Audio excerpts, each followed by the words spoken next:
The signs are all there. We seriously need to be discussing the possibility of World War III. Check this out, leave your comments, ding the bell, share it with your friends, and subscribe to our channel. I mentioned an hour or two ago that I wanted to talk to you about World War III. I want to bring this up. I don't know where to go with it, but I'm a little, more than a little, concerned about the fate and future of the world. We've had, every now and then we have this conversation on this program. It's been a while because, these kinds of conversations have been largely overshadowed by conversations about policing and race and frankly, the general insanity of the Trump administration. But I just wanted to read to you. Oh, and by the way, before I go any farther, just to correct something I said earlier, I said that it was the governor of New Jersey who was importing PPE from South Korea. It turns out I was wrong. It was Larry Hogan, the Republican governor of Maryland. And so anyhow, and tip of the hat to my friend Joe who told me about that. But I want to read to you just a little block of headlines from last night's Drudge Report. I was just, looking at all the various news sites, and Drudge is one that I check out, typically at least once a day to see what the kind of right-leaning, media has to say. And every single one of these headlines were in one block on the Drudge website. Update: China, India, violent battle in Himalayas. That's one. These are all links to news stories, of course. That's how Drudge works. The second: fists, stones, clubs, brutal high-altitude, low-tech clash. This is, again, about the battle between India and China that led to the death of 20 Indian soldiers. Number three, Modi, he's the Prime Minister of India, warns of befitting reply if tensions worsen. Then the next one, North Korea to deploy army after blowing up embassy.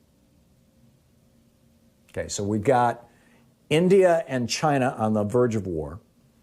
We've got North Korea and South Korea on the verge of war. Then the next headline, Taiwan warns off intruding Chinese aircraft fourth time in days. And the Chinese have declared their intention to take back Taiwan. And personally, I believe, particularly since Donald Trump has reached out to President Xi, we now know this from John Bolton's book, he has explicitly reached out to Xi and asked him for help getting reelected, that he's not going to go up against Xi. And if China wants to take Taiwan, they're going to have to do it between now and January, because I don't think Joe Biden will put up with that. So you've got that headline. Then the next one, America scrambles jets to escort Russian nuke bombers near U.S. border. This, by the way, I believe was the fourth time in the last week or so. It's like the Russians are now poking at our defenses with nuclear bombers. That would not be a good thing. A war between the United States and Russia would be, the two most heavily nuclear-armed powers in the world would be, that could end all life on Earth, or at least all human life. And then finally, Turkey draws up plans to invade Greece and Armenia. These are, I was just sitting there reading, and just looking at these headlines, and I'm thinking, this has to be what the headlines were looking like in the months before World War I. There were all these regional conflicts happening around Europe, and they were getting reported as if they were all separate, discrete, individual things. When in fact, what was happening is like the entire international order was breaking down. Now, part of that, you could argue, was because much of the international order as we went into World War I was being held together in the southern part of Europe and the northern part of Africa by the Ottoman Empire, or throughout the Middle East in particular, and throughout much of the rest of the world by the former British Empire. And the British Empire was disintegrating. It was crumbling. It was rotting from within. But they had been holding together the world. since, the mid 1700s. And then the British Empire pretty much ended by the end of World War I.